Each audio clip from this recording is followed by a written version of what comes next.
Another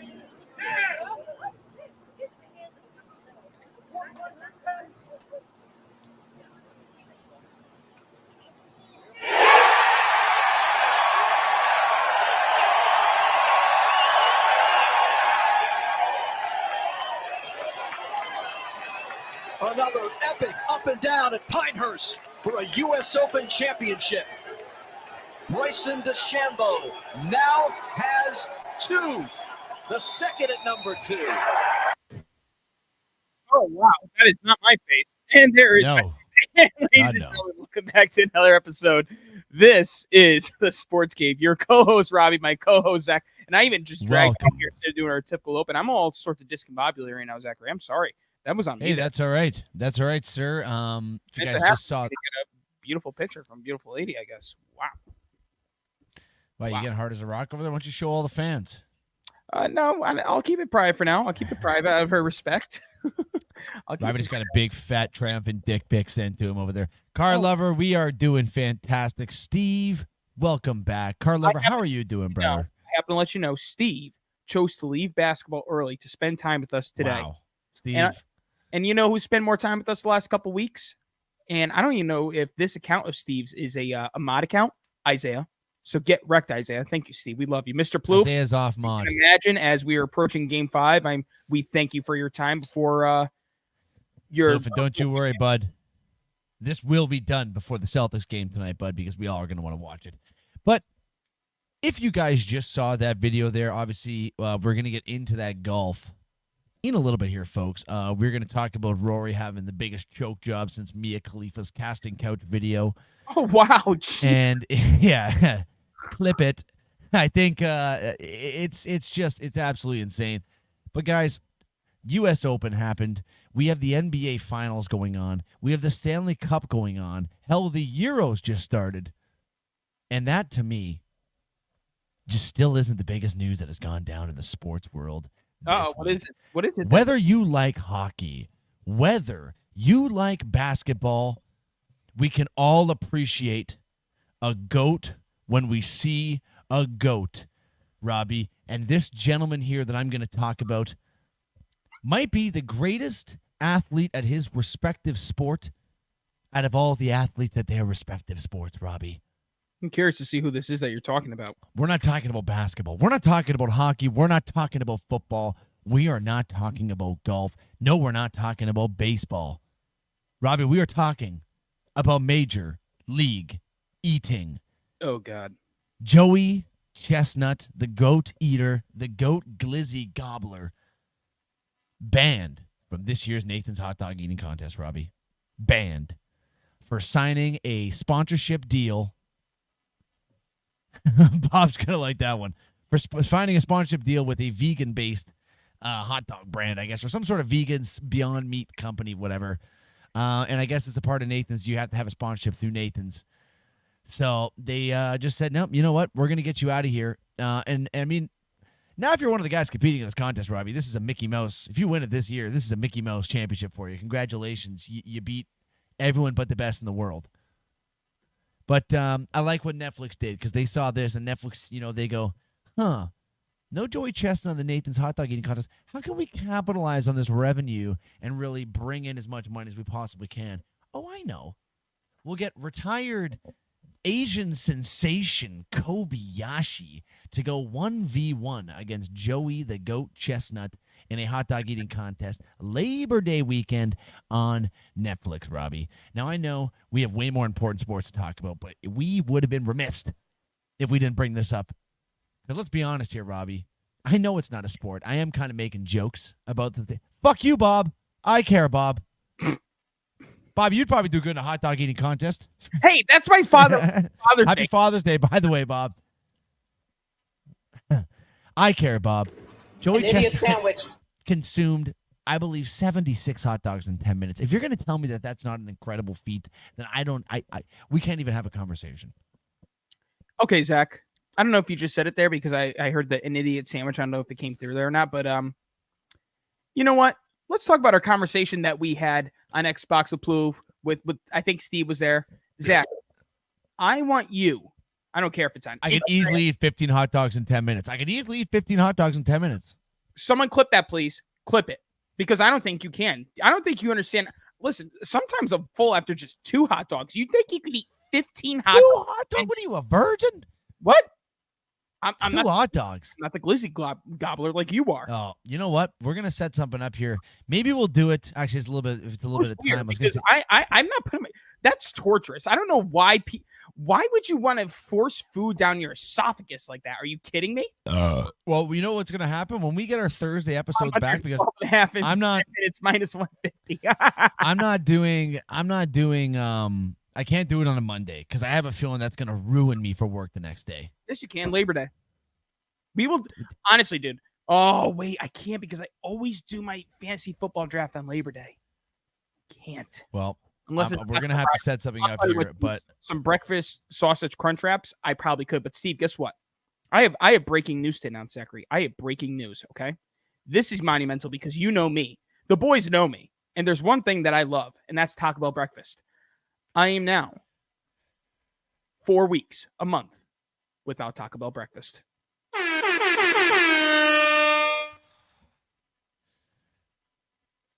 Is that that's good, right? Yeah, I think it's great. I put myself on the scale today. I'm almost down into the 220s as I continue this weight loss journey.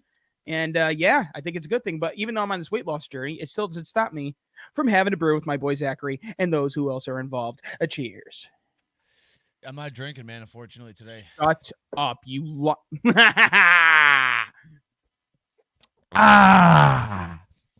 Okay, Rod, we can move on here. Excuse me. But can I just had to get say something because I want to get my in really quick? I agree with Nathan's because nothing is more American than 100% meats in your mouth. Oh. There is nothing more American than not this. I mean, anyone that was the gayest thing I've ever heard in my life. You just during Pride Month, you just basically called every American gay. No, I didn't. I said you just said there's nothing more American than enjoying some lovely meat in your mouth. Is what you just said. Yeah. There wasn't 19,000 other ways you could have worded that. I said meat. I didn't say penises. Bob, he just said you like meat in your mouth, Bob. You're an American. All right. None of this fake vegetarian crap. I mean, what else we could do? We could do. You probably got a bag. I don't care. What are you gonna do? Low-fat ketchup and low-fat mustard and zero sugar mustard or something? Do you think he's gonna eat the fucking hot dogs, or is he just gonna be an ambassador for them? Yeah, of course. I guarantee you, he definitely has. I don't know. I guarantee they probably offered him a fuck ton more money than Nathan's did, and Nathan probably just was using this as a collateral, going, "Well, you know what? If you don't want to sign with us, then we're gonna ban you out of here." And he goes, "Well, Nathan's hot dog doesn't realize is that he kind of is." Have you ever had a Nathan's hot dog? I don't think so. How about Nathan's crinkle French fries? I don't think so. Muy bien. There's nothing better than the outside, maybe a Frankie's hot dog, a foot long. How you doing? You say muy bien? Muy bien. I think it's muy bien, isn't it? Muy bien. Okay. Well, I know more Spanish than you. That's fine. I mean, I don't know any Spanish. Eres hermosa. That's one of my lines. I was using Dominican, try to smash all the Dominican workers there. That means you are beautiful. My God. You should have seen Dad trying to talk Spanish in Mexico. They'd come up and ask Spanish, and he would say, "Hola, ¿cómo estás?"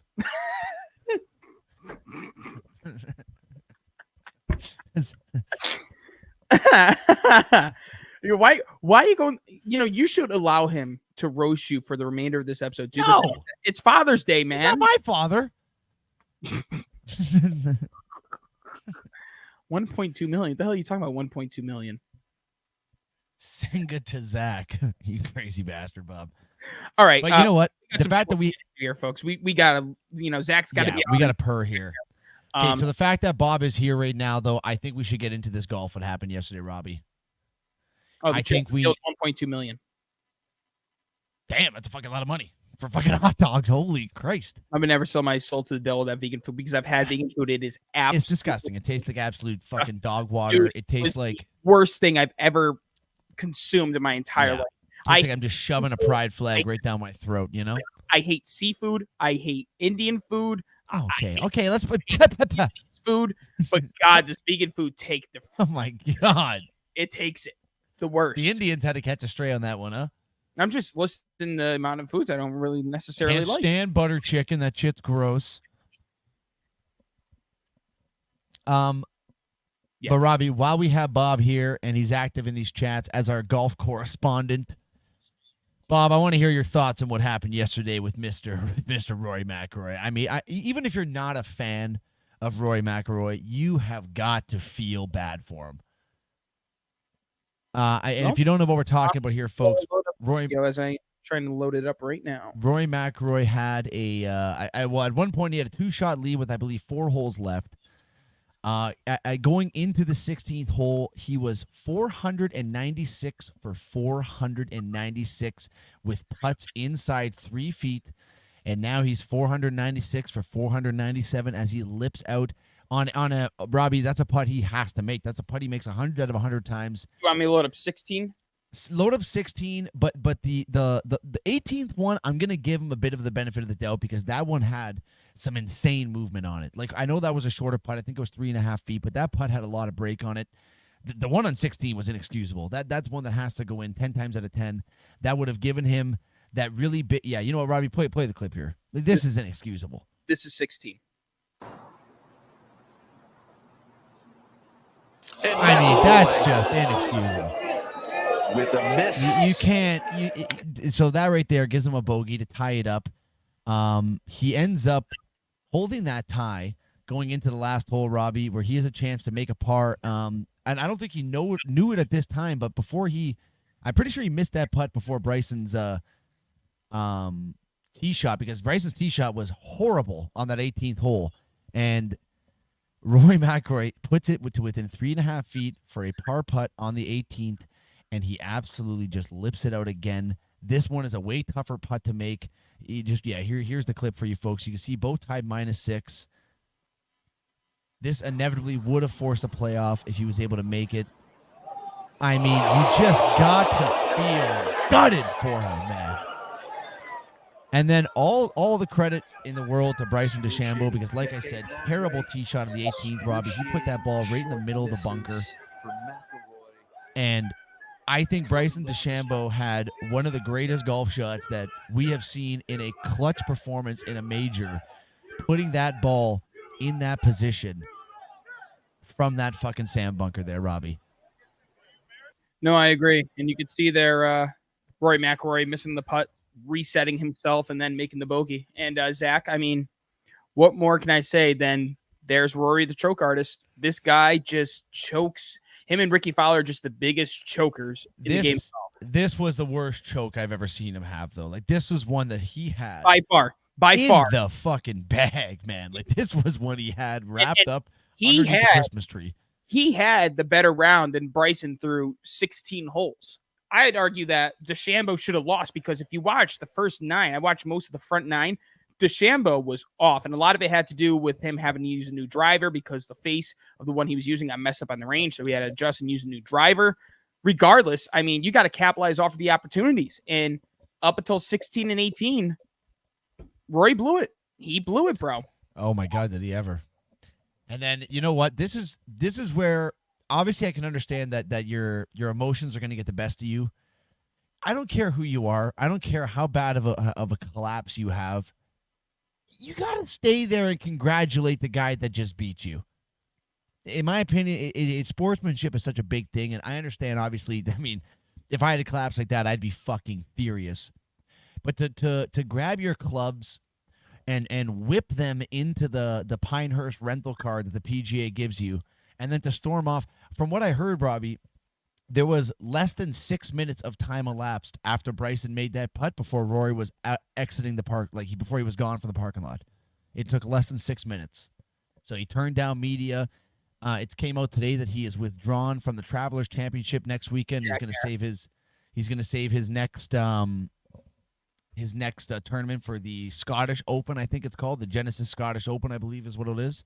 Jackass. Well, I think, Robbie, the guy's going to need some time for a for a mental relapse after that one. What an absolute crybaby of a loser. Scotty Scheffler got arrested for some malarkey, and he shows up to his tee time on time and shoots 5 under that day. What's your I think it's a bit of a different situation.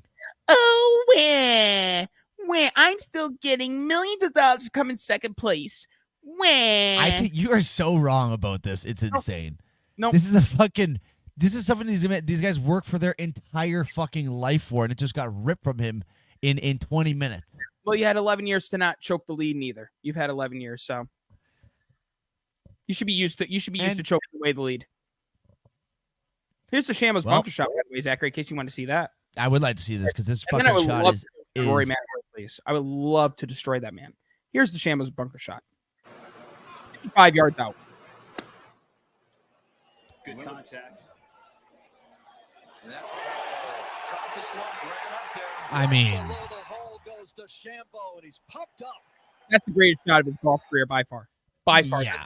with the amount of pressure on that shot to put it that close, with the difficulty that I was reading, I don't know, I can't remember exactly what the stat I saw, but there was some sort of stat on Twitter of that ball, the chance of him putting that ball to within 10 feet or something like that, or 15 feet or 10 feet, one of those was like 1.9%. And he sticks it to within 4. They're so crazy at Pinehurst, those greens, bro. Insane. Yeah, but I really wish more golf courses were like that, to be honest with you, because I like, even what that Tyrrell Hatton guy said, he's like, the one reason he likes Pinehurst is because it's now finally able to show the world other golfers losing their shit instead of just him losing his shit all the time. Yeah.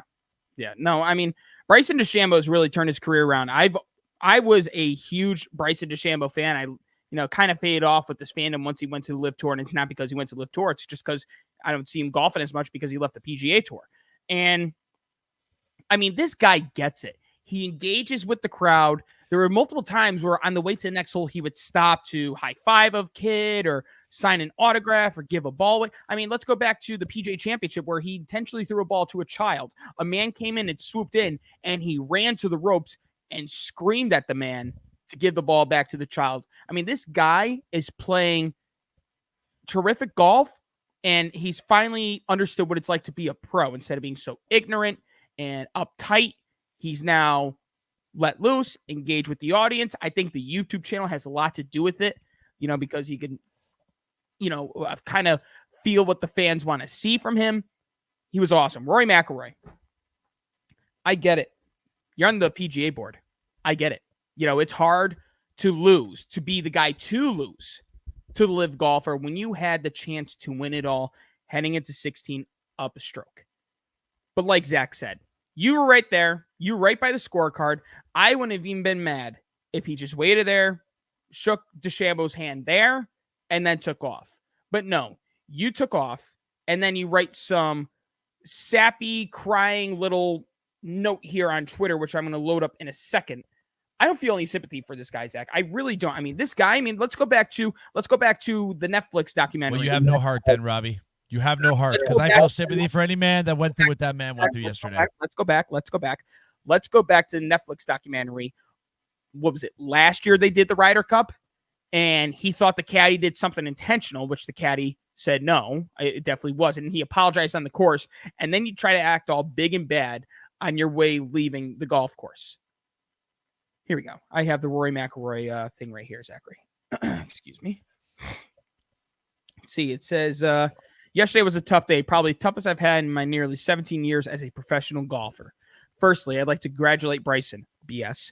He is a worthy champion and exactly what professional golf needs right now.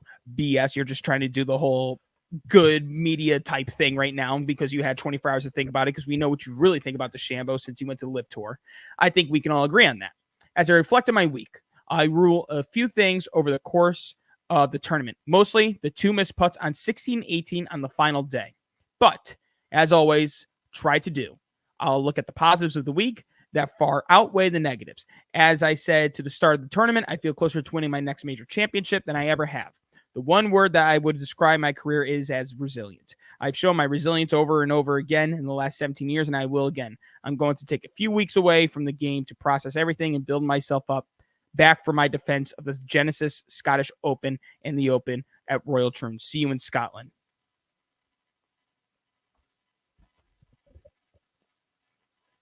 Poor guy. That's a poor guy right there. I don't feel bad for him. I really don't. I hate Rory McIlroy. I hate. You've specified that a few times. I despise this guy. I've despised him ever since. I like Rory. Woods. I don't have a problem with Rory. You're a loser. Get wrecked, idiot. You're a fucking loser. I think I'm starting to like Brooke more than Rory McIlroy. I think Rory's starting to become my least favorite golfer by far. That's okay. Congratulations.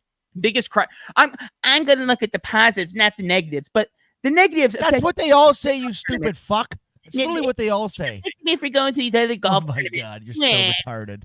Meh. Okay, move on, you fucking meathead. I think we're going to have to because some things might be said worse about Rory McIlroy. Yeah. Why don't we get into a real sport, Robbie? Why don't we get into a real goddamn sport? And what sport would that be so I could get ready here? You know what sport I'm talking about. I don't. Why don't you give it out here? We didn't have a set game plan going into this area. I don't know which sport you want to get into here. Oh, okay. Boom.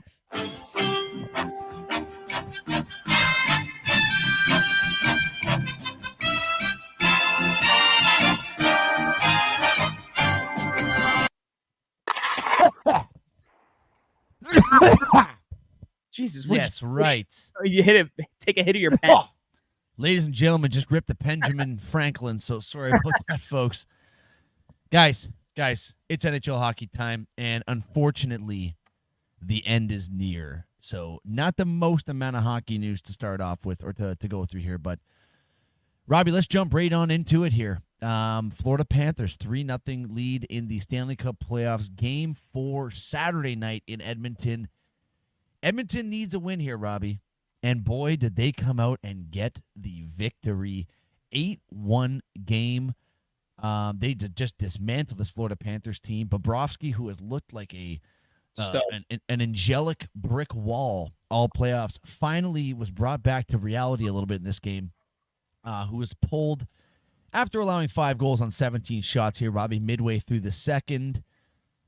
Big win for the Oilers, but I think the big news we should talk about this game, Robbie, Connor McDavid. Was that Toby I heard barking? That is Toby. He's losing his mind there. Connor McDavid has now surpassed the GOAT, the greatest hockey player of all time, Mr. Wayne Gretzky. Hold up.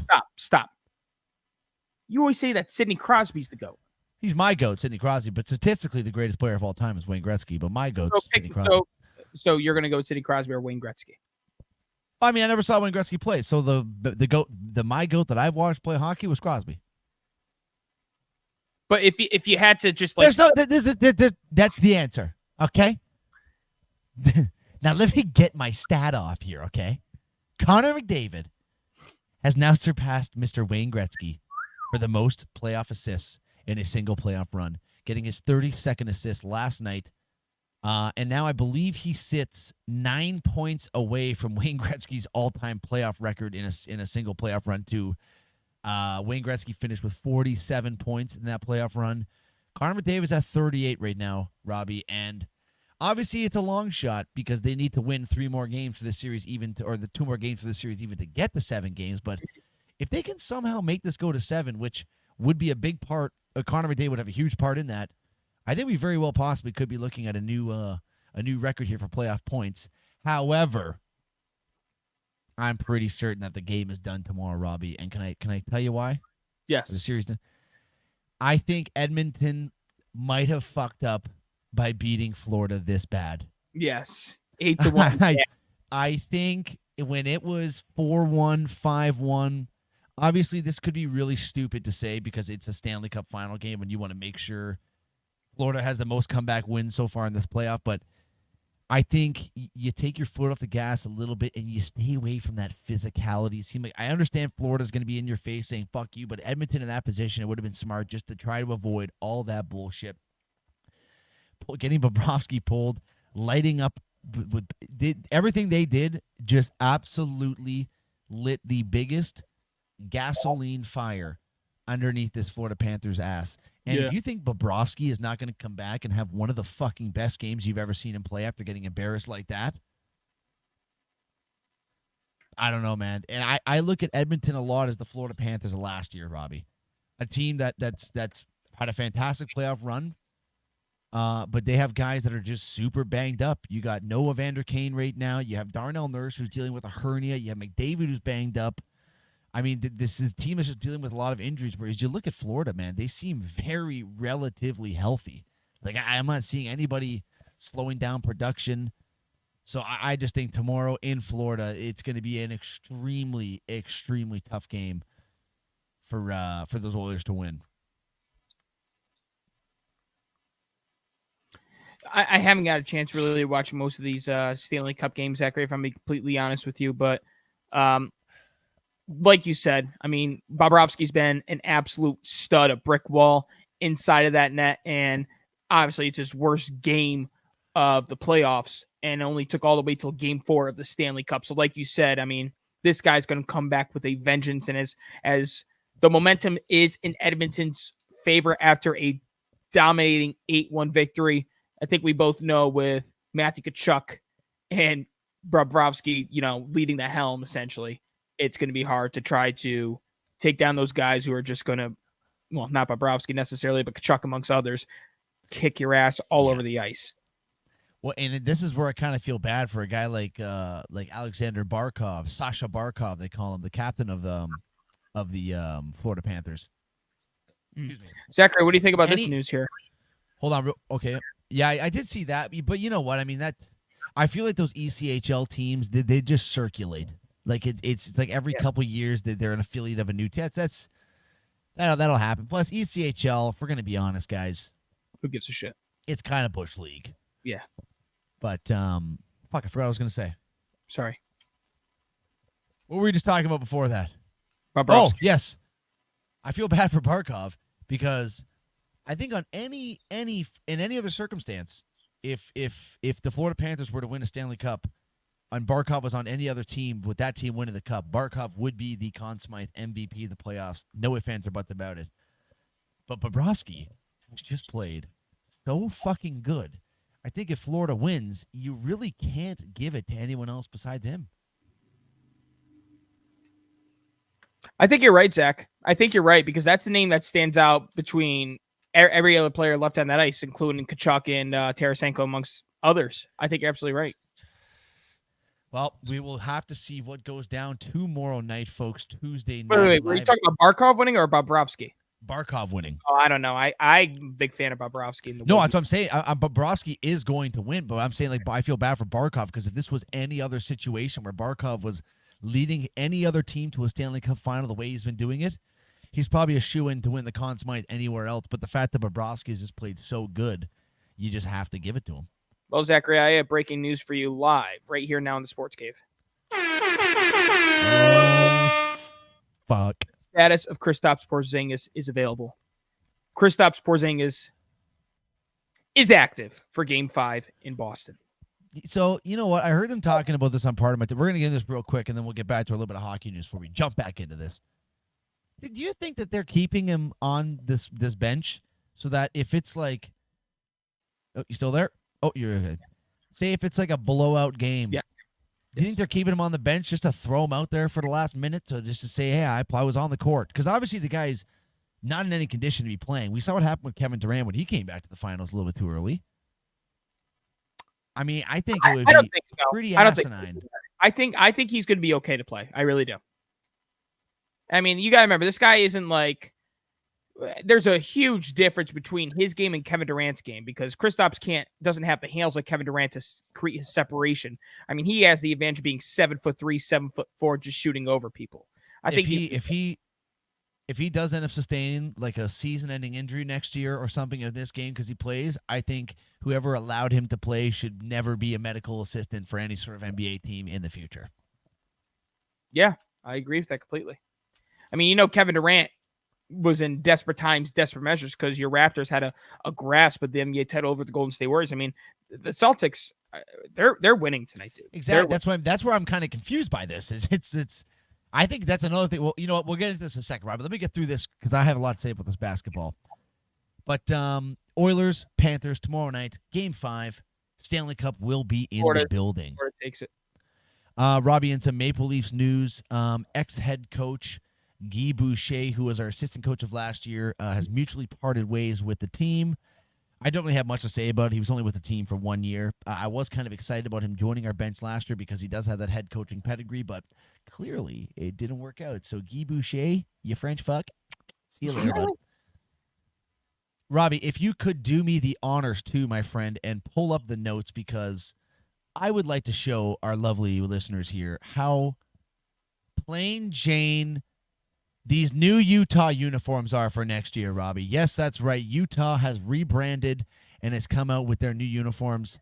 You guys tell me what you think of these, okay? I mean, obviously, I'm not that massive. Like, I don't mind the color scheme. I kind of like the black and the like I do too. I like the color turquoisey kind of blue, but just having Utah across the chest like that to me is just so fucking Bush League. Like, you're gonna tell me you can't come up with a name and a logo in a couple of months? Like, I understand there's got to be some planning that goes into it, but this is what they will be wearing for their inaugural season next year, and then going into the season after that, they will have another rebrand where they come out with an actual name, and I would assume the color scheme would stay the same, but you really never fucking know. I will say this though. I'm probably going to try to get my hands on one of these jerseys. Oh, my God. After just absolutely destroying on it, now you want Well, I just feel like it could be a cool piece, you know, the inaugural season. I don't know. No. The black ones are kind of nice. I'm going to be honest with you. The black ones are kind of fresh. I agree with that. The white ones could use some work, but the black ones are pretty nice. And then Robbie. Well, actually, Rob, before we get, what do you think about those? What are your? I agree with you. I think the black jerseys are pretty cool. I think the white ones are pretty lame. Yeah, work to be done. And then last but not least, Robbie, in the NHL news, you know what? This is another guy that you almost have to feel bad for. Patrik Laine, second overall pick in the Auston Matthews draft. And Robbie, I know you probably don't remember this because you were not much of a hockey fan when this was happening, but when this draft was happening, Robbie, there was actually a lot of people, more people than there should have been, who were saying that Patrik Laine could be the number one pick in this draft over Matthews. He's that good at hockey. He's that good at goal scoring. And albeit Patrik Laine came into the league, Robbie, and he rifled off 3 straight 30-goal seasons and was looking like a pretty bona fide sniper. Mm-hmm. Ends up getting traded from Winnipeg to the Columbus Blue Jackets a couple years ago and just never really clicked in Columbus. Entered the NHL Players Substance Abuse Program this season and is still in there now. So obviously the guy's dealing with some demons, and him and Columbus have both mutually agreed that I think it's best that they find himself a new location to play hockey next year, give him a fresh start. So he will be looking to join his third team now in the last 7 seasons, I believe, Robbie. So for a guy who came in with such high pedigree, second overall pick, it just kind of seems like he's letting this game slip away from him a little bit. So maybe a fresh start for him is the best case scenario for him. Where do you think that best opportunity would be at? Well, honestly, dude, I wouldn't even know where to begin, because he's going to be a tough piece for Columbus to move, and Columbus realistically is not going to get much for him. I mean, he's kind of fallen off the face of the planet the last little bit, obviously with the substance abuse shit and the players assistance program he's in. I mean, that's obviously going to be a question mark right there and a red flag for teams wanting to acquire him. Yep. But maybe a young team like a Chicago Blackhawks or something like that, looking into bring another sniper to play alongside Bedard, or throw another sniper. Because realistically, Robbie, the guy still has game, and I mean, if you can acquire him for a cheap price, then why not? I just don't think there's going to be too many teams picking up the phone to call for it. And Mr. Robbie, sorry, that is see, yeah, there is something wrong with YouTube. We're not live on YouTube. Oh. How unfortunate. Well, Robbie, that is all we got for the NHL news here. All right, Zachary, what do you want to transition to next? Well, I think as we're in the playoff feel here, why don't we transition into the NBA, because we do have a playoff game in the NBA starting in less than an hour and a half.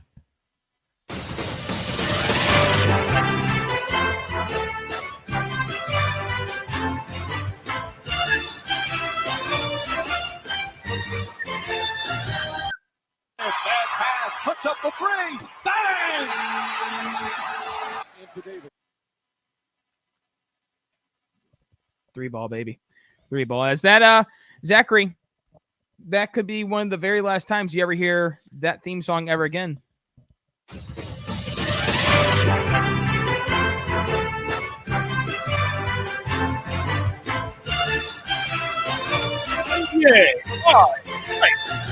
Garden in Boston, Massachusetts. Game 5. The Boston Celtics hosting the Dallas Mavericks. Mavericks. Good evening, everybody. Robbie Clark along with Zach Roden here. What's up, Foxy ladies? But yeah, that could be the last time we hear that. It's very depressing. It is going to be, Robbie, it's not, it is going to be the last time we hear that, unfortunately, because realistically, even with next podcast, it's going to be the last time we hear that. We will be getting into that. Steve's comment. They got one more year. More year. Oh, yes. I mean, first of all, Robbie, what for all you guys listening audioly, what Robbie is referring to here is another GOAT. If we're talking about one of the GOATs here, one of the greatest basketball commentators and basketball personalities of all time, Charles Barkley, the man who has provided us with basketball entertainment as a player and as a TV analyst now for what seems like the last 40 fucking years. I mean, he's now officially announced his retirement. This will be his last season. Do I believe it? No, I don't believe it, to be honest with you. I think this is a bit of a ploy to try to get what he wants with TNT. Obviously, me and Robbie have already discussed how TNT has lost the rights for NBA, and I think NBC is now taking it over, if I'm correct, Robbie? Yeah, but, some of the great things we got from Charles Barkley, such as... The guy's banging you, you spin off of him. I'm a dumbass. And then we got boys like this. coming. I don't know if you ever seen this one. I played it over. You weren't really listening before the show, so you know what? I think it's a perfect time to just play this clip and see what you think about it. I think if you just look at Charles, like this is Charles, man. Who the hell ever heard of this town? Disappointing noise. Where they going, Chuck? Galveston? Dirty ass water. We're not even gonna send them to Cancun. We're gonna send them to Galveston with that dirty ass water be washed up on the shore. You people think they're in the beach. Y'all okay? We gonna send y'all to Cancun. Y'all drive y'all quit. Drive your ass down to Galveston. Come on, man. So they're not taking a little. Come on, they don't even try, man. No, we're not getting them no plane ticket to the beach. We sitting there in Galveston, Texas, right where that dirty water washed up on the beach. They can't even get it to the water. I think another one of my favorite Chuck lines is when he was talking about the women from San Antonio and how they're all fat. I got you. That. Yeah, I got you.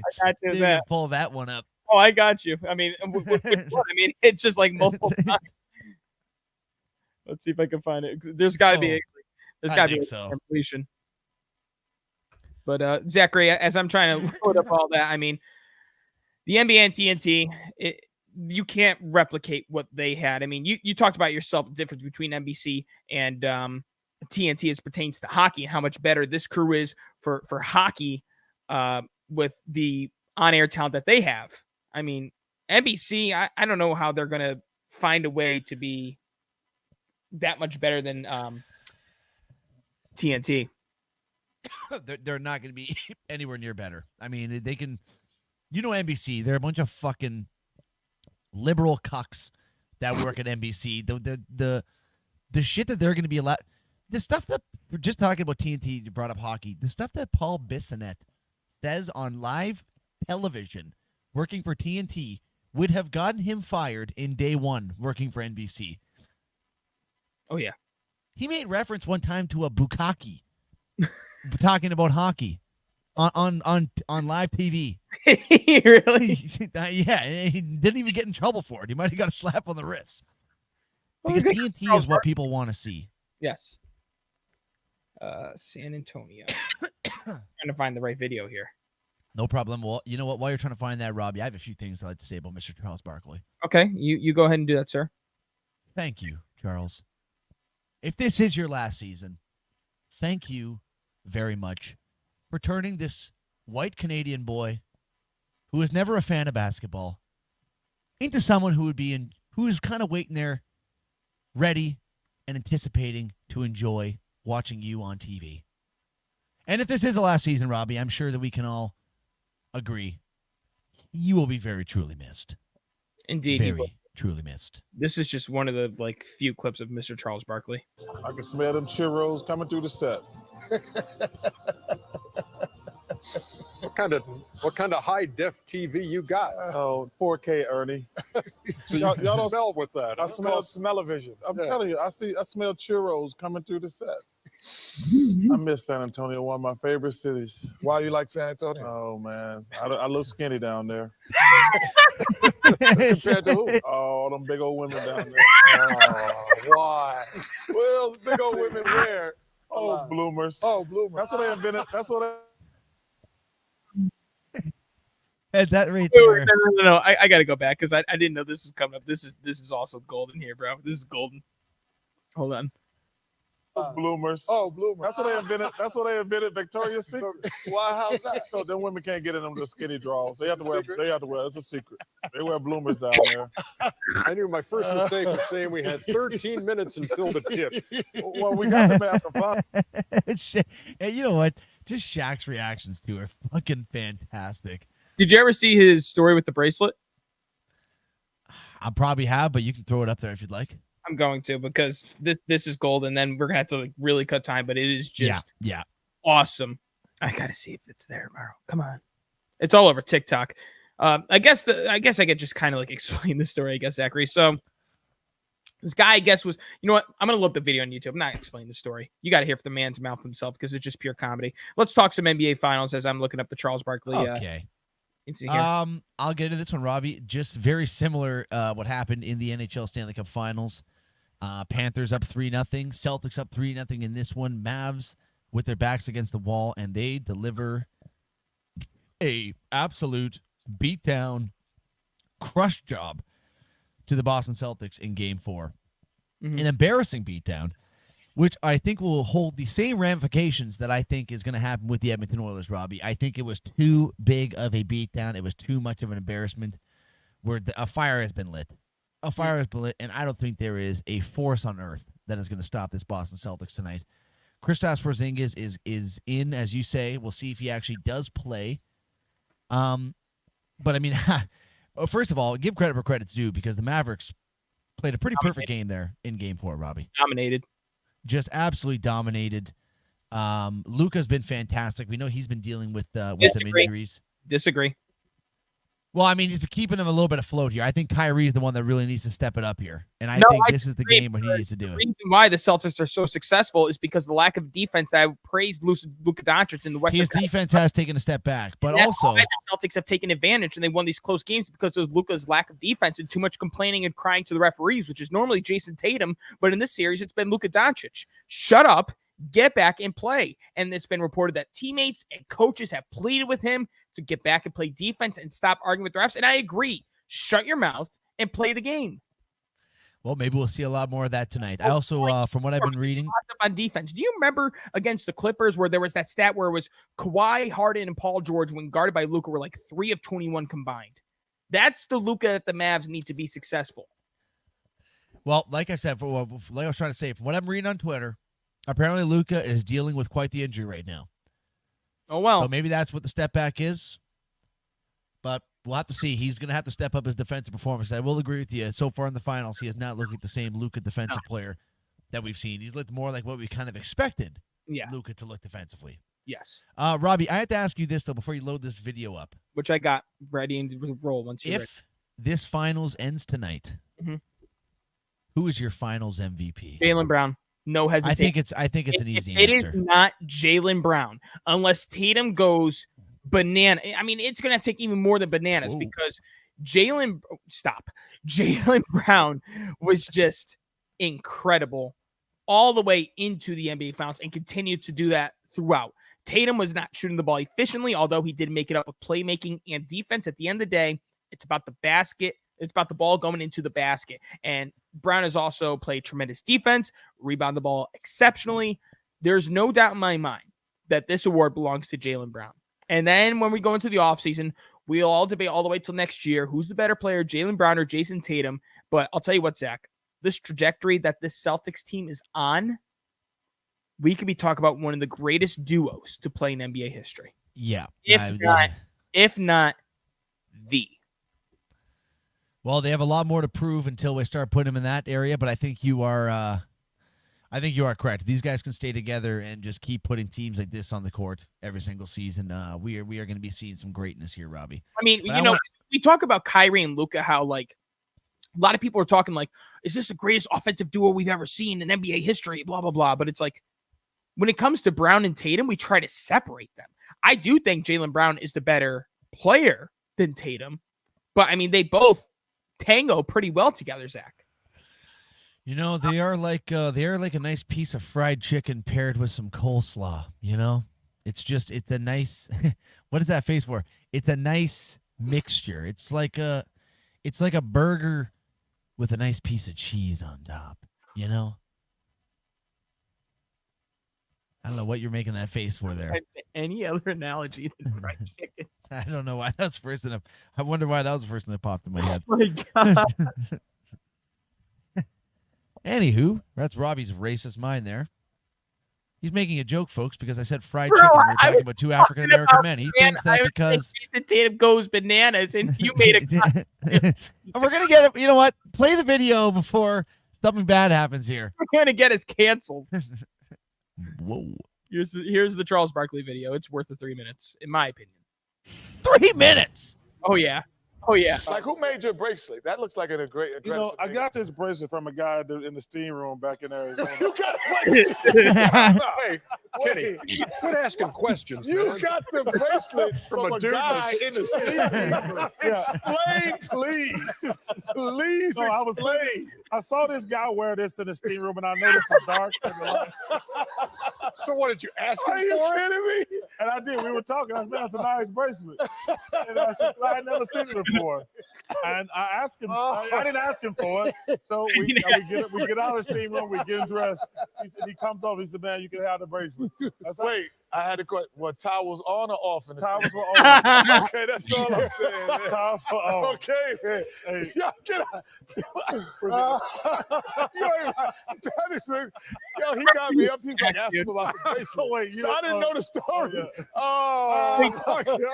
Towels were on, Chuck. Towels were Oh, on. But he was a real nice guy. He gave obviously. He was really in the steam room. And I guess Was it a this steam or a sauna? This is sand. I It was can't even sauna. breathe. Okay. No, it was a steam room Why don't actually. you shout How'd you out see that in the steam room? Bulldogs, the steam room and Bulldogs. Oh, this is like sand from the Black Sea, Yeah. and this is. You know what? Don't Nobody's shout him listening. out his name. Nobody cares. I- America's greatest makers. That's a great bracelet, man. Hey man, y'all can't make me feel bad. We had our towels on. We were- Shaq is I'm killing not me. saying him anything Would you- wrong. I just try. You ever see yourself admitting, yeah, the guy in the steam room gave me his bracelet? You Don't tell nobody else that story. Chuck. Hey, You're too honest. Y'all man. That's haters, your man. problem, man. You way man, whatever your name couldn't is. just say, hey, look, I don't even know his name. Whatever your name is. And then he gave you a bracelet in the steam room as he was rubbing oil on your It's back. so You don't even empty. know his name. Oh man, the guy's rubbing oil on your No, back. he wasn't rubbing all over Yeah, me. he gave you his bracelet. No, he was rubbing all over my back, man. Hey man, whatever your name is, thank you for my bracelet.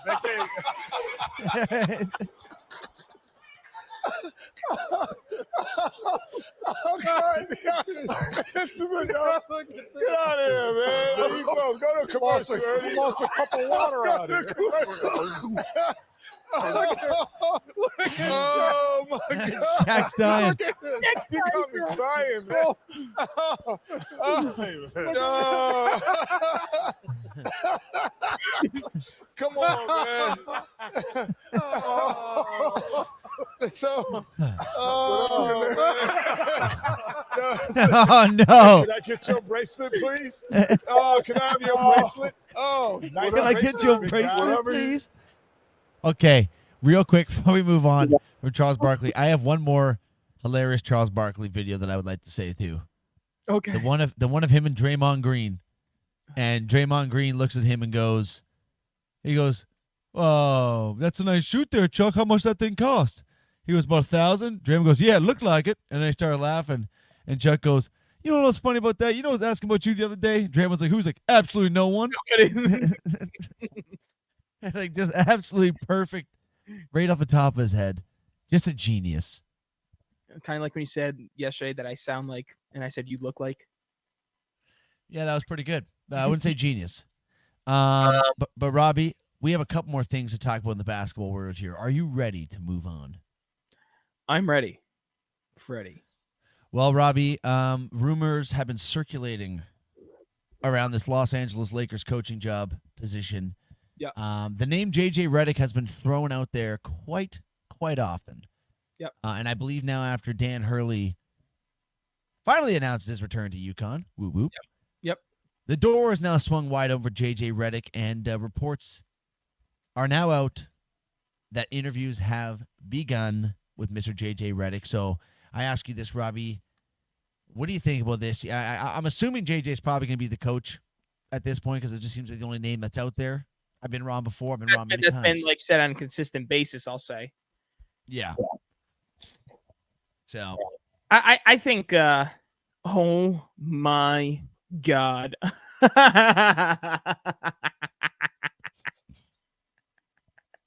No, that's not the one. Hold on. Look at a sec.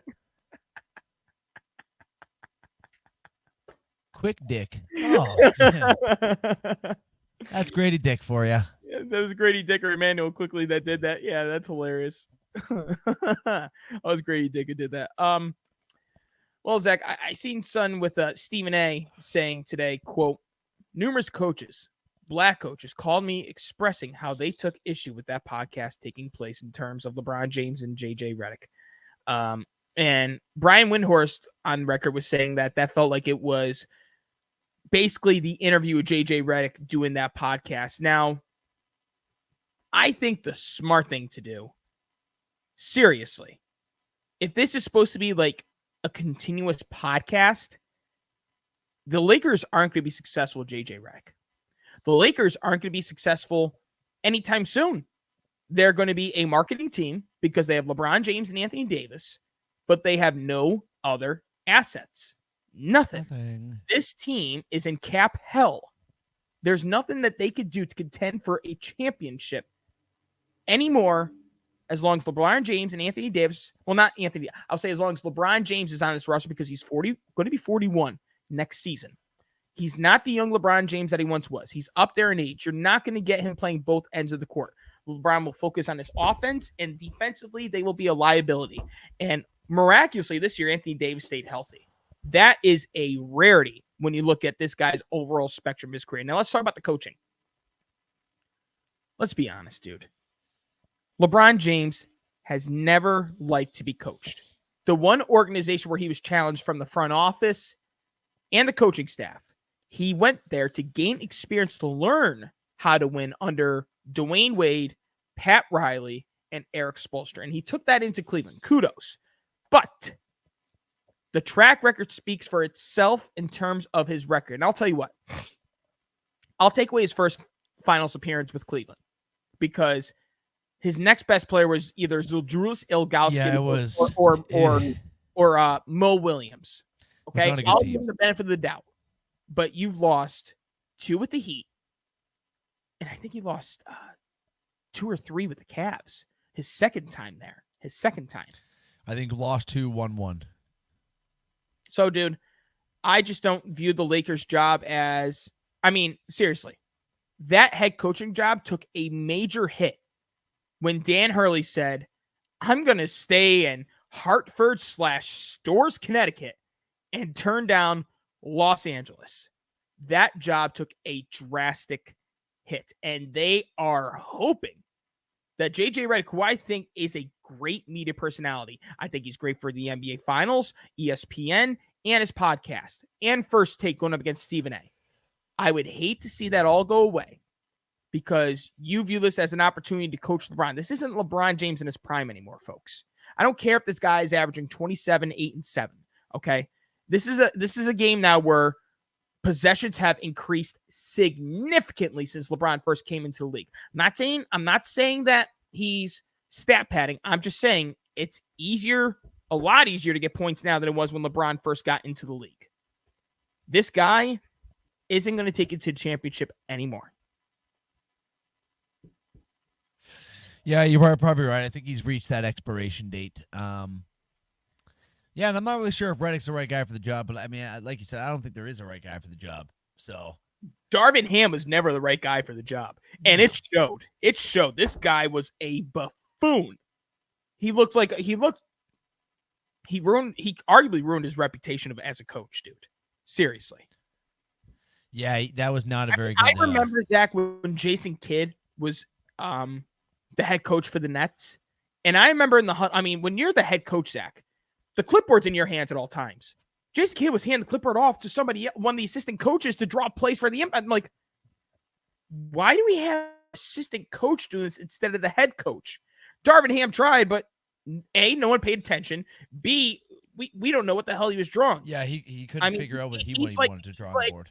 He's the Joe Biden of the NBA head coaches. Well, that's pretty bad to say because that guy is gonzo. But yeah, Robbie, I guess we'll just have to wait and see what happens with Mr. JJ Redick. Indeed, we will. Robbie, we have some unfortunate news to pass on here in regards to the NBA world. Oh, Logo man, legend, Jerry West passes away at, I believe, the age of 86. correct. The logo. I mean, to be the logo of the NBA, Robbie, I'm just going to go on a whim and say, you did something well. You did something pretty damn good. Damn. Seems like every one of these podcasts now we're announcing a death here. I'm not liking this streak run. No, because last week it was Bill Walton. Now it's the logo, Jerry West. And I mean, I can remember back to when, God, I got to bring up another death. Kobe's passing, and the NBA and TNT had that special, and Jerry West was there. And I just looked, I was like, damn, dude. I mean, how much more do we have left of Jerry West? I mean, this guy lived and breathed basketball. This guy never stopped a basketball as a player, as an executive. This guy is the NBA. So for all these years, should the logo be changed to Jordan? Should it be changed to Kobe? Should it be changed to LeBron? It'll never change. It can't change because Kobe had nothing to do with basketball once he retired. Dirk, he's not taking any significant role. Kareem, not taking any. This guy turned franchises around. Look what he did with the Golden State Warriors, Zach. They were a dynasty thanks to him, and then with Bob Myers under his wing. Look at the Clippers. He brought in Kawhi and Paul George and James Harden. He brought in a smart basketball man. He's a genius, and it's a tragic loss for the sport of basketball. And I don't think anybody could ever replicate what Jerry West was to the NBA. Mind you, the only player in NBA Finals history to win the MVP losing a series. Rest in peace, logo, Jerry West. Rest in peace, Mr. Jerry West. Well, I mean, it almost feels bad to segue into this after talking about that. But we have one more thing of basketball to talk about, Robbie. Not in the NBA, but another Sports Cave episode where we have to reference the WNBA because it's happened again, Robbie. It's happened again to our sweet baby angel, Caitlin Clark. I don't understand what this Angela Reese's fucking dumb bitch problem is. Oh shit. Like, I understand they got a bit of a hatred, but she absolutely pile drives Caitlin Clark in the face as she's going up for a layup. And then has the audacity in the post-game interview to say, I don't know, I guess some people just get a special whistle. It's like, no, bitch, you're not playing fucking street ball in the goddamn ghetto of the Bronx, okay? You're playing in a professional league. There's no fucking bitch slapping chicks as they're going up for layups. And if you do it, you suck it up and you take your fucking foul. For inside, I mean, I think we were playing really hard. I think we went up really strong a lot of times and we didn't get a lot of calls. And going back and looking at the film, I've seen a lot of calls that weren't made. I guess some people got a special whistle, but this girl's out of her. Every time she speaks, I feel like people just hate her more. I despise her so much, bro. I hate this. Like, there was a thing out there that said it was a video of her walking in that they thought she looked attractive, and they go $500,000 or dinner date with Angel Reese, and I take the $500,000 because it's. I think I take $50. I take $50. Yeah, me too. The fuck am I gonna do a dinner with that fucking animal? Talking about basketball? You should play the highlight. Clark, hammer. 3 Sky players coming over. There's no racism behind that, by the way. I mentioned that she's a big, ugly woman. Robbie's laughing at that. People might take that out of context, but I'm just here to tell you guys that the context should be taking the fact that she's hideous. To review it, the foul. That's the context I was going for. Yep, across the head, and they will go to the like not even anywhere near the ball. Like just a purposeful slap in the face. I love how you're trying to explain yourself. There was no racism behind that. I just want everyone here to understand that.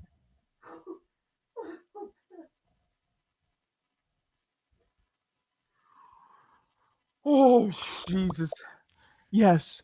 Flagrant one. I mean, it obviously looked malicious. I mean, she slapped the hell out of her, and Caitlin Clark once again just like taking the high road. But at some point, Zach, the high road isn't good enough anymore. Really, dude. Seriously, it's not good enough, and because they're going to continue to do this. They are going to continue. What the hell? Zulu. Yeah, you know what? I think I don't know how he got Zulu from you, but that's our Bob. What is going on today? What is wrong with everybody today? Oh, my God. All right. Well, we touched base on that. Yeah, I think we should, you know what? Should we move into some baseball before I get literally for your canceled? safety? Yes, for your safety, I think we should. And baseball time it is, Robert. The only thing I have to say to you right now, Zach, is... Oh. Well, Robbie. Bitch. We got some baseball news to talk about here, Robbie. Big news from the MLB. Unfortunate. I have some extra news to go along with it as well. Zulu. Well, you know what, Robbie? The floor is yours, sir. Take us off. This is breaking news, and I'll let you read off the first thing because it leads into it, but I'll read off. Los Angeles Dodgers getting hit with the injury bug, starting it off with a smaller one, still a very big injury. Japanese pitcher that just acquired a Yamamoto out indefinitely with a strained rotator cuff. Big blow to them. The pitching is already kind of depleted for the Dodgers, obviously with Shohei being out. Now he's out. I'm sure Robbie can throw in if there's many more injuries because I don't fucking know. But that's not even the big one, Robbie, that when it pertains to the Dodgers. Brutal news. Star Mookie Betts, one of the best players in baseball, season in, season out, fractures hand after getting hit by a pitch, Robbie. Now, and last this is time I checked, he never misses time. He never misses any games. Last time I checked, there was no timetable for his return. I'm not sure if that has been updated. Oh, I have it. There we go. Before I do, let's take a look at this horrific, devastating injury to Mookie Betts.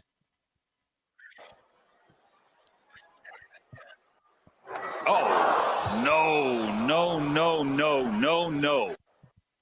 That's gonna hurt like a motherfucker. Yes, it is unfortunate. And with that, Mookie Betts has a hand fracture. I don't believe it requires surgery, but it will require at least, and it could be more, 6 to 8 weeks, which equivalates out to 65 games without Mookie Betts. You absolutely hate to see it. This guy, like I said, rarely ever gets hurt. Reflexes weren't quick enough. It catches him in the hand. Fastball. And Zach, I mean, thank God the West right now is in major favor of the Dodgers, but if you're the Dodgers, for now it is. Shohei has had a history of injuries. I'm knocking on wood. Freddie's been pretty good because I love Freddie. I don't want to see anything happen to him, but it makes that signing of Teoscar Hernandez that much more. Especially with the way he's been fucking playing this season. Yes. I mean, a devastating injury. I mean, I don't know how they plan on replacing him. If they slide Gavin Lux over the shortstop and put either Chris Taylor or Kike Hernandez over at second base. But the fact of the matter is, they are not Mookie Betts. Yeah, not even remotely. This is a devastating I'm not even loss looking for at him. Yamamoto because they can find a way to move it was something I had to say, but yeah, obviously the big Kershaw news. returning with Clayton Kershaw returning. Yamamoto has really been spectacular since his first 2 or 3 starts of the season. This is irreplaceable. Yeah, Mookie Betts is a tough one there, Robbie. Yes. And unfortunately for baseball fans, not even near as big, but that's not the only injury that we have to talk about here today, Robbie, or at least to mention. Atlanta Braves getting dealt with another hand or another what's the word? You're just getting dealt with another injury. I tried to do something poetic there, Robbie, but I'm retarded. Michael Harris for the Atlanta Braves placed on the 10-day IL with a hamstring injury. I mean, this Braves team just cannot catch a break, Robbie. They just can't catch a break. Not good.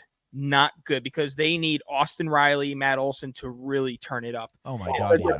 Their best hitter right now, I believe, the Triple Crown winner, if it was to end the season, none other than the alcoholic woman beater himself, Marcell Ozuna. Sorry, Zach, it's the truth. He's an alcoholic and he beats women. And the only reason he's on a team is because he's good. Sounds like a bad guy. We're just going to be honest. It sounds like a bad guy. But right now, it's a bad guy. Braves fans, because he's keeping them afloat of the playoff hunt. Although, I think the Phillies probably run away with this division. In case you didn't also know, Zach, the return of Trey Turner, I believe, is today or tomorrow. It is today, Robbie. That was next on my list to talk about. It's not looking good for the Braves right now with all these injuries. No. And yes, Trey Turner returning today, and it's like, oh my God, they desperately need him. The Phillies are dominating baseball. They are. First of all, okay, obviously, we had expectations they were going to be good. I didn't know they were going to be one of the best teams in baseball, though. No, me neither.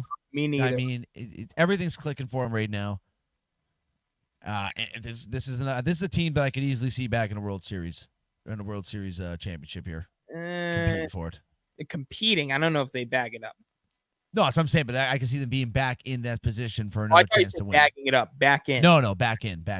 Yeah. I agree with that. 100%. That's a return. But Zachary, there's another injury to talk about. Which one's this one? This one affects me. Anthony Rizzo. Well, Smith took a look at first and then threw behind Bernardino. And that's the worst place to throw for a pitcher who's trying to get to the bag. Pretty graceful fall. Watch the landing on that hand, that right hand. Grabs it immediately as soon as he starts to roll. Keep an eye on the right hand. Right there. Then he goes and quickly grabs it. And with that, Zachary, with the Red Sox pitcher, let's be honest here, I'm not trying to be biased. Hip checking Anthony Rizzo, hits him in the hip, tumbles over. Anthony Rizzo won't need surgery for his arm fracture, but he's out 4 to 6 weeks. Well, stay on your feet, man. I don't know what you want me to tell you. You just got to stay on your feet. There is a completion made by John Boy, because Anthony Rizzo isn't the only runner to take injury into this. But Zach, is it crazy enough for people to think maybe the MLB needs softball bags, the white and the orange? I mean, when it comes to first base, maybe that would avoid. Let's be honest here, Zach. How many times have you watched you play softball? How many times have you thought one of your buddies is safe being it out and they call him out even though it's a bang they play? It's hard to tell between both. It's happened a lot. It's very, very hard to tell. Very hard to tell.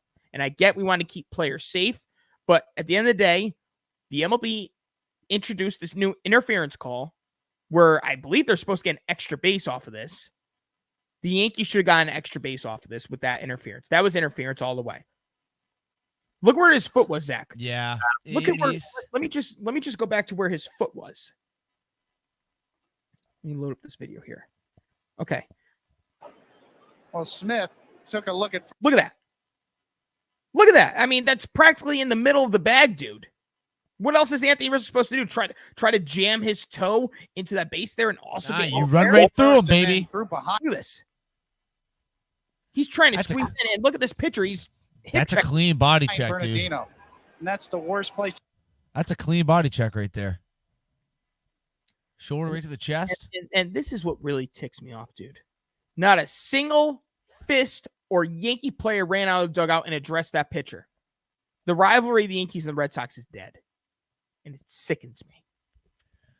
Well, I'll tell you what shouldn't sicken you, Robbie. Sure, Anthony Rizzo may have gone down with an injury, but your star is set to return this Wednesday. Gerrit Cole back in the Yankees starting rotation come this Wednesday, Robbie. The floor is yours. To think, in the state that we are in, you couldn't have told me before the beginning of the season the Yankees team would be this good without Gerrit Cole, and they are this good. The reigning Cy Young is here, and he's ready to dominate your favorite ball club. He makes his return Wednesday against the Baltimore Orioles in a series that the Yankees must win. They cannot lose this series. Baltimore is only out a game and a half. This is a series they need to win. Now, I just hope, knowing Gerrit Cole, because like everyone, like I'm listening to New York radio, oh, what if he's not 100%? What if he's just trying to rush back? Oh my God. No. Gerrit Cole knew right away once his UCL was damaged. He's the one that knew. And look what happened, Zach. They saved it from getting even worse. And this guy's been impressively dominant, obviously, in the minor leagues just months after this horrific injury. And I think he'll be on a pitch count limit, which he should be, because they need to make sure he's safe at all costs. But when you lose Anthony Rizzo now, and, you know, who could possibly be next for the Yankees? They lost Clark Schmidt, who was their best pitcher. Arguably, he's right there with Luis Heel. I just hit my heel on my fucking wheel. Oh, my God. It's great. As you're talking about Luis Heel, huh? Oh, my God, that hurt. Yeah, it's good to have him back. Well, and that's that. Well, Robbie deals with an injury there. We just talked about his Yankees, guys. We need to talk about my Blue Jays here. More importantly, oh no, we just talked about Robbie's ace. Wait. Do I get a chance to break down the Yankees Red Sox series a little bit later? Well, you can break it down right now if you like. Okay. I don't know where to start, dude. I don't know where to fucking start. First thing I'll start with. Congratulations, Tyler Bodette, my coworker, who had the absolute balls to bet on the series back in April or May that the Red Sox would beat the Yankees in the series. When we look at what the Red Sox situation is, what the Yankee situation is, he made the bet, and now I owe him a round of golf. Congratulations on your victory, and I will pay that due, sir, because I am a man of my word. Number two, when it looked like everything was at an all-time high after Alex Verdugo dominated the Red Sox on Friday, it all went to hell. And how did it go to hell, Zachary? Last night, I'm not even looking at Saturday's game. I'm looking at last night. The Red Sox set a franchise record. Most stolen bases in a single game. Do you know what that number is, Zachary? 7. 9. 9 stolen bases on the Yankees with Jose Trevino behind the plate throwing the ball 72 miles an hour. But Zach, I'm not even frustrated with Jose Trevino. It definitely stinks that he wasn't at his absolute best. But Zachary, I am absolutely done. I'm finished. I am done with this player on the New York Yankees. I don't know if it's going to show the whole at bat here. I'm going to see if I can find the whole at bat. But would you like to guess the player that I am extremely pissed off with? I couldn't even. LeMahieu. Nope, I'm not even mad at DJ LeMahieu. That's my guess. Well, I can't find the whole at bat video, but I do find the one that really stands out, Zachary. So I'm going to break it all down for you before I show this at bat. The result. There it is. Gleyber Torres. Gleyber Torres is one of the worst defensive fielders I ever laid eyes on in my entire life. And that includes people like David Ortiz and Jason Giambi. Although it's first base, I get it. But he is just absolutely atrocious. This guy has also been known to not hustle it out. He's also known to be extremely lazy. And when he's slumping, it's the absolute worst. Now, Zachary, The bases are loaded. The Red Sox elect to go with a new relief pitcher which right-handed hitters are hitting 114 off of him heading into the game. 114 batting average. So he is not very good. Dominating. There's a point where it's ball one. The thing that really and it's not just Torres, it's every MLB player, Zach. How much protection do these guys have now with their helmets, with the face thing because of the Stanton getting hit by the pitch in the face, the elbow guard, the shin guard, the foot guard? I'm pretty sure he probably had a pussy guard too, if I'm going to be completely honest. Okay. I made sure I whispered out of the respect of people inside his house and doing my very best to not rage like the way I do. This pitch is up and in, and it's a breaking ball, Zachary. 82 miles an hour. Lean into it. Take it. Nope. Gleyber, whatever. Natural reactions, whatever. He goes away. Okay. Ball two. Ball three. Okay. I'm in agreement with Gleyber Torres here. 3-0. Take all the way with the bases loaded. Takes it all the way. Strike one right down the middle. Zachary. The 3-1. Before the pitcher even starts his set, Gleyber's already taken all the way. Fastball down the middle, strike two. Zachary. This is the 3-2 pitch to Gleyber Torres. 2 grand slams in his career, and he swings and misses. 2 grand slams in his career, and he 2 grand slams in his career, and he swings and. You know what, Zachary? You know I got to say that. You know I got sniff him dead, get him out because he's completely overrated. I am tired of this Gleyber Torres experiment. Get him out. Trade him. That should be the first guy you trade at the trade deadline. He's Gleyber Torres. You're out. I'm so tired of Gleyber. Honestly, what has this guy ever done? You know, I got to look up his numbers in the postseason. Because, as a matter of fact, Zachary, I think this guy is absolute non-factor. Regular season, postseason, spring training season, season after season. This guy sucks. Well, thank God he's on your team. No, you be an all-star on my team. We'll trade Bo Bichette for Gleyber Torres. Let's do that deal. No, Why that doesn't sound good at all. Why is that not a good trade? I don't want Gleyber fucking Torres. You just talked shit about him for the last 15 minutes. Yeah, but like his potential. Yeah. That's all I ever heard for all these years was his potential. His potential can lick my balls. You know how many times in the past they'd said that they thought that Gleyber Torres was going to be better than Aaron Judge, dude? They were wrong.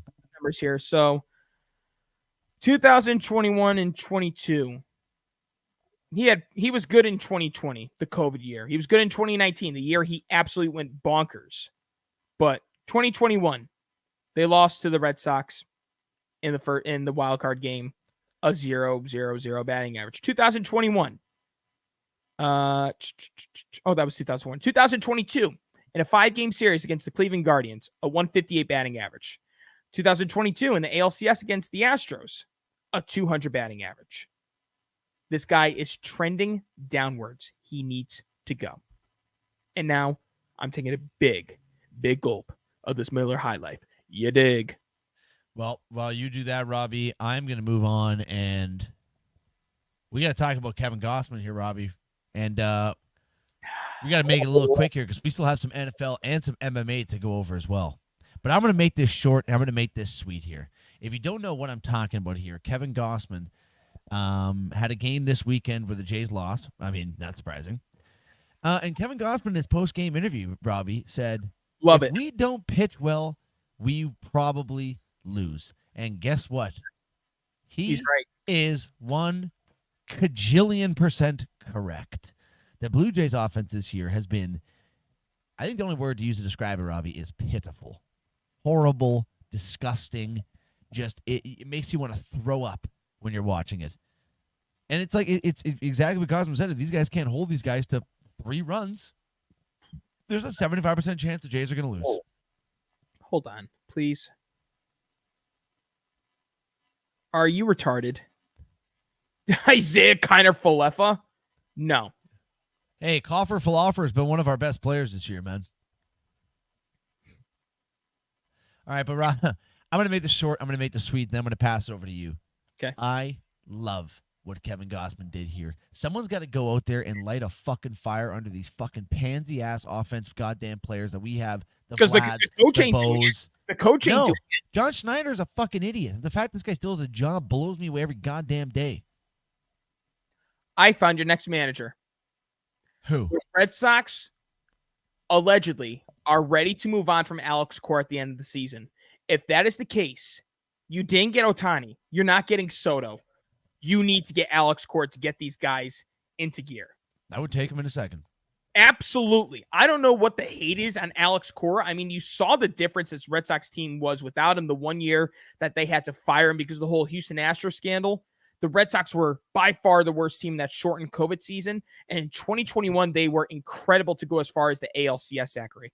But the one thing we can't agree is when Kevin Gausman is looking at that lineup 1 through 9, he's probably saying this to every batter that's in the box. Oh, brother, this guy stinks! And I don't blame him because guess what, Robbie? They have stunk. They've stunk a bad. And they're so desperate, Zach. They DFA'd Daniel Vogelback, which I don't know how he's still in the team through June, to where Joey Votto is beginning his rehab assignment, and they're hoping that is their next savior. 40-year-old Joey Votto, who is well past his prime. Good luck. I understand. Okay. It's pathetic. I hate the Jays. I hate being a Jays fan. I would like to move on, please. Robbie, before we actually move on to another sport, can we talk about... Hold on, really quick. I'm trying to be realistic here when I ask this question. I'm not even trying to hurt your feelings. Oh, fuck off. Go ahead. Zachary,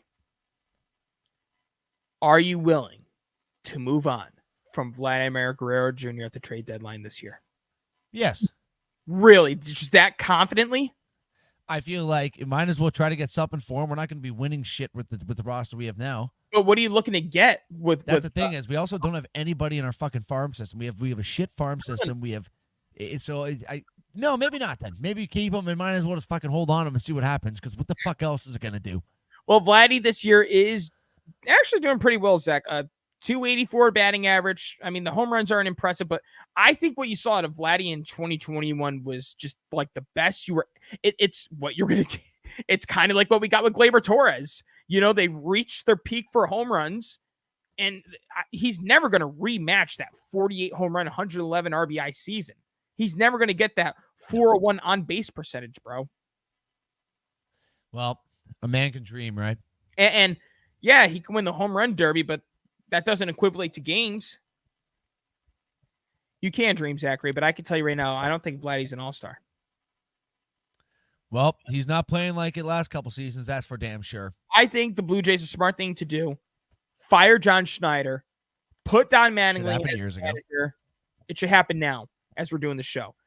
Fire John Schneider. Put Don Mattingly in. What's the worst that could happen? And then move your focus to Alex Cora. And the thing that really screwed you guys over, you know what it is, right? This season? What is that? The Ohtani sweepstakes. Yeah, well, because we didn't put any fucking effort into anybody else. Your laser focus was Shohei Ohtani.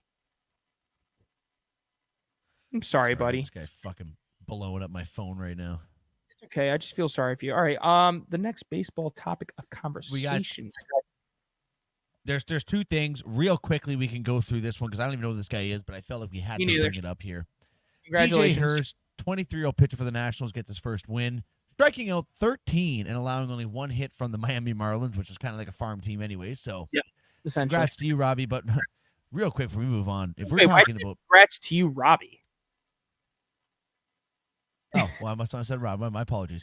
He said congrats to you, Robbie. He said congrats to you, DJ. Well, congrats to you, DJ. Okay.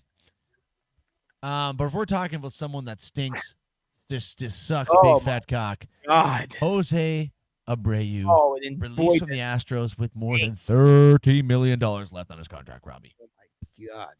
Boy, does he stink, Zach. This guy, I can't believe he won the MVP over DJ LeMahieu and Jose Ramirez. It's absolutely pitiful.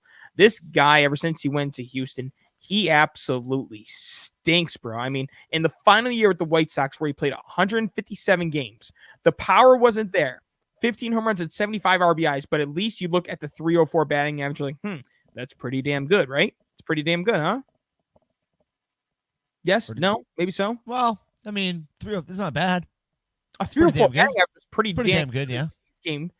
Last year in Houston, 141 games. He had 18 home runs and 90 RBIs in 16 games played less, a 237 batting average, and his OPS dropped by 130-something points to 680. And in 35 games this year, before they sent him down to the minors, to as far as single A. Zach, these numbers are atrocious, bro. 2 home runs, 7 RBIs, and 120 plate appearances and 113 at-bats. He has struck out only 28 times, so he's making contact with the ball. But the problem is it's not resulting to hits with the 124 batting average, 167 on-base percentage, a 195 slug, which equivalates your OPS to 361. Yeah, what a fall off. I mean, this guy is pretty old, too. This guy is 37 years old. He just turned 30 June 3rd. I don't know what team could possibly look at him and say, let's give this guy a shot. I don't think anyone's going to. The only thing I can think of is like maybe just going back to the White Sox, just like go back home because it's over. His career is done, and the Astros, they elected to go with him over Yuli Gurriel, and now they got a void to try to fill at first base. Daniel Vogelbach. Blue Jays news, Yusei Kikuchi has given up 4 home runs in the 3rd inning here for the Jays so far against the Red Sox. And you know what, Robbie? I think with that, we can just move on from MLB news. I think that that's enough for me for today for the MLB. Who hit the home runs? 4 different guys. T. O'Neill, Devers, Rafaela, and O'Neill again. Look at that. O'Neill just butt raping us tonight. I have him in fantasy. Robbie, we got. Do you think we can purr through some MMA and some NFL in about 10 minutes? Do you think you could keep your composure? Yes, of course. Is there anything Robbie, you would like to say? I got nothing to fucking say, man. And also, we should just mention, I don't think we're going to have time to talk about it today, but the Euro Soccer Championships have begun, so we'll probably have a little bit more of a splurge. Kylian Mbappe has a broken nose, in case you didn't know. Mbappe, really? Yeah, and he's getting surgery on it. So France, I had them just because of Mbappe. Now I don't know who the hell to pick. I'll probably just go with Germany. England. Germany. Well, Robbie, I think we'll end off with some MMA because NFL is going to be pretty quick here. Not much to talk about here. The big news: quarterbacks are getting paid, Robbie, and Trevor Lawrence is the newest member. Ridiculous. 5 years, $275 million, with $200 million guaranteed for a guy that's really, if we're going to think about it, kind of done fuck all. Had a very down year last year to his standards. Normally, you're supposed to be projecting up. Obviously, we're pretty sure he's dealing with that shoulder injury all year long. We're not pretty sure. We know he was. And ankle. And it was ankle, sorry. My apologies. No, I think it was both.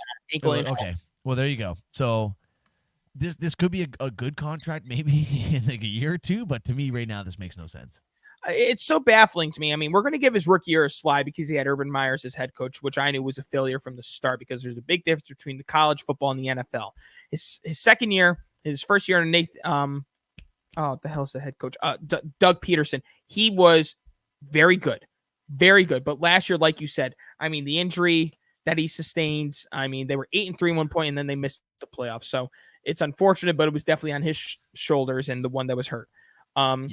I'm so surprised that we saw this because how ironic is it?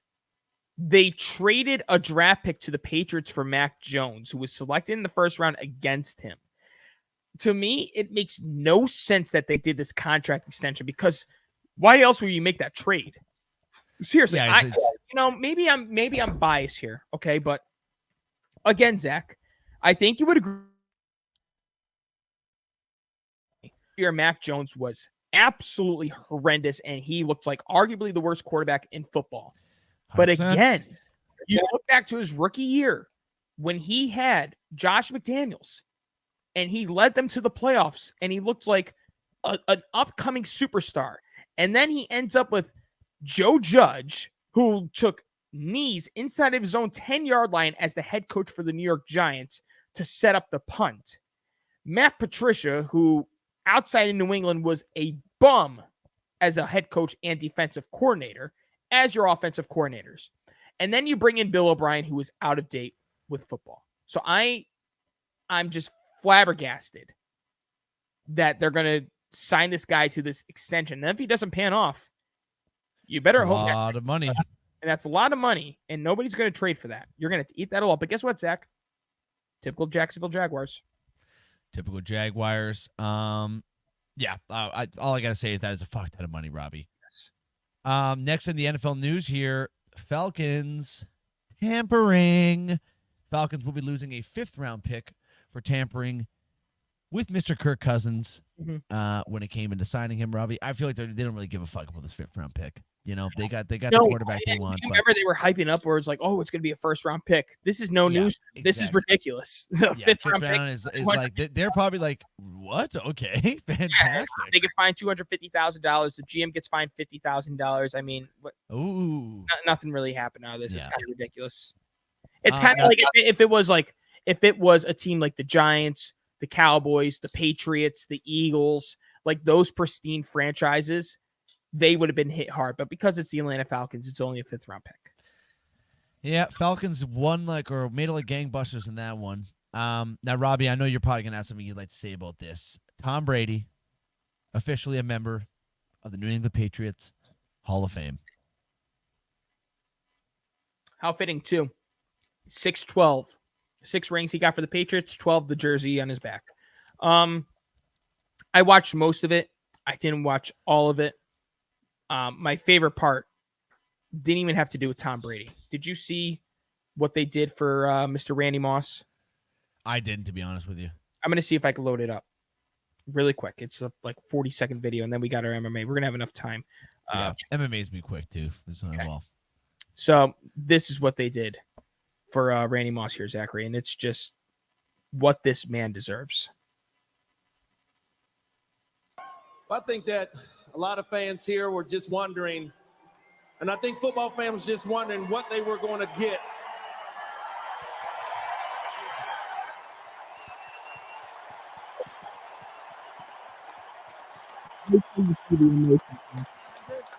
Marcus. Yeah. Standing O for Randy. I love it.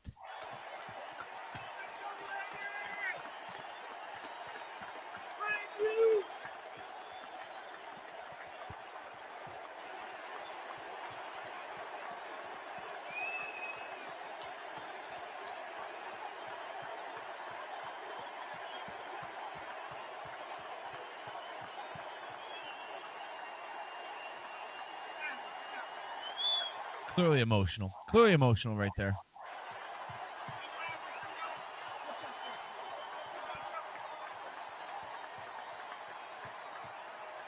I mean, I would have to assume that probably felt pretty good there, Robert. Bro, do you know how painful it is for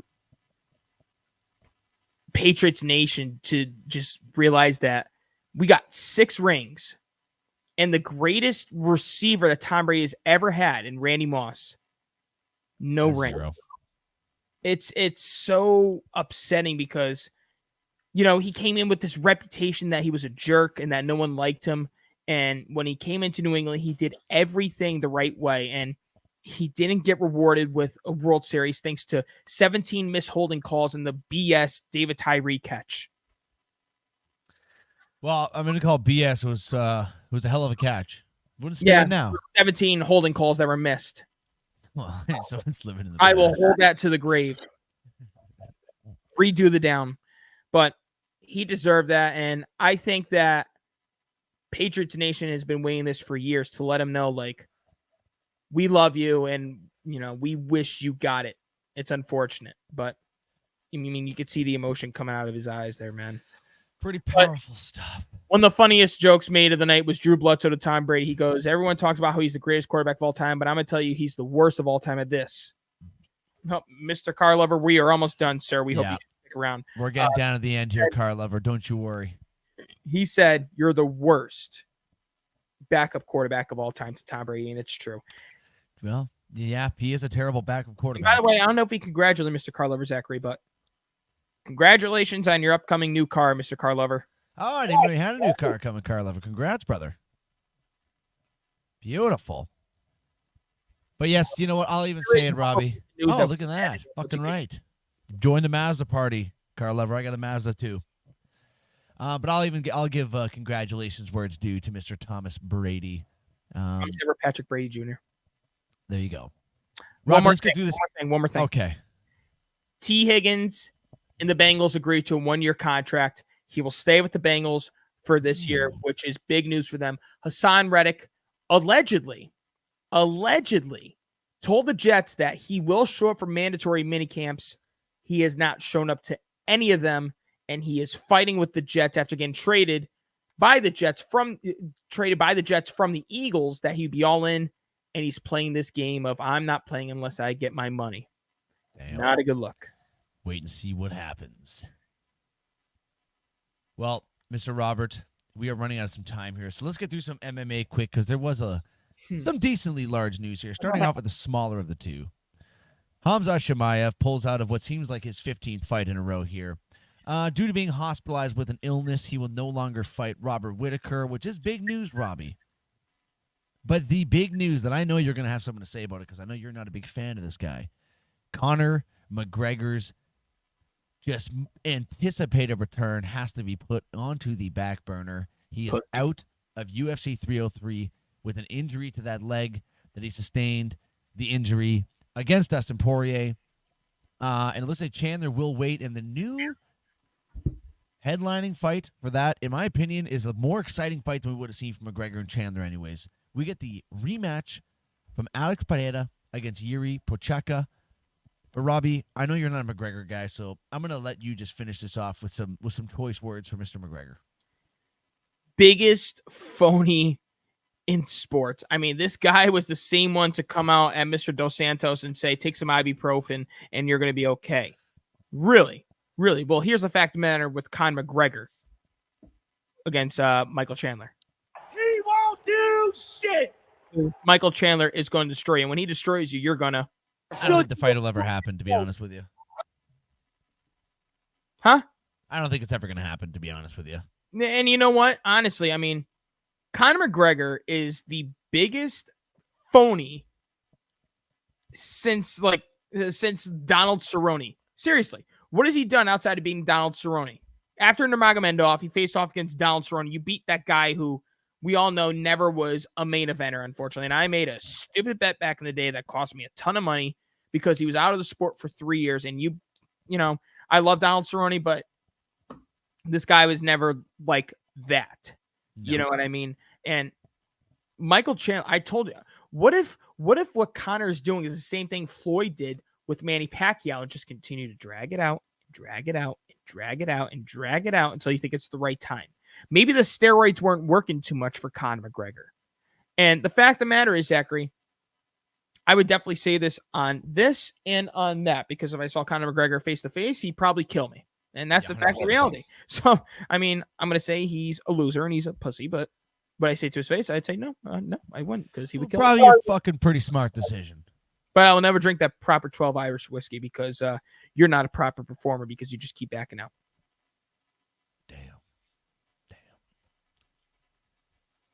Well, I mean, good thing Plouffe ain't here because he would win the chat. I think we can end it just with that there, Robbie. I think I'm going to send that to McGregor, and he'll be seeing you. You just made the list. I'd like to take this chance to apologize to absolutely nobody. Yeah, I don't apologize to you, bitch.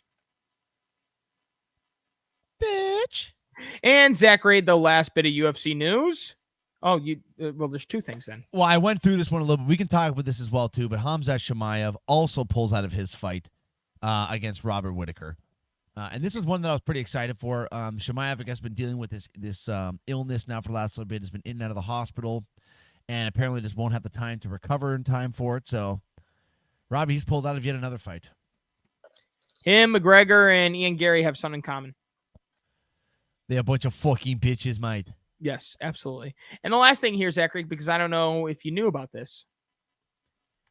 The return of the style bender. Israel Adesanya makes his return. UFC 305, which I believe is in South Africa for the UFC middleweight championship. And then UFC 306 will be one of the coolest events of all time inside the Sphere. Yeah, I'm actually kind of looking forward to that. It does look pretty sick. I also just saw that the Eagles are doing a residency at the Sphere, and I would probably lob my left nut off to go watch the Eagles play at that goddamn. Now, Zachary, you know how to say this gentleman's name. I don't. Yuri Prochazka? Yes. Duplessis versus Adesanya. Adesanya is gonna fucking kill Duplessis. I think so too. I think into that Sean Strickland fight, he just knocked out Alex Pereira. He felt like he was on top. I don't think he took Sean Strickland too serious. I don't think anybody took Sean Strickland too serious. No.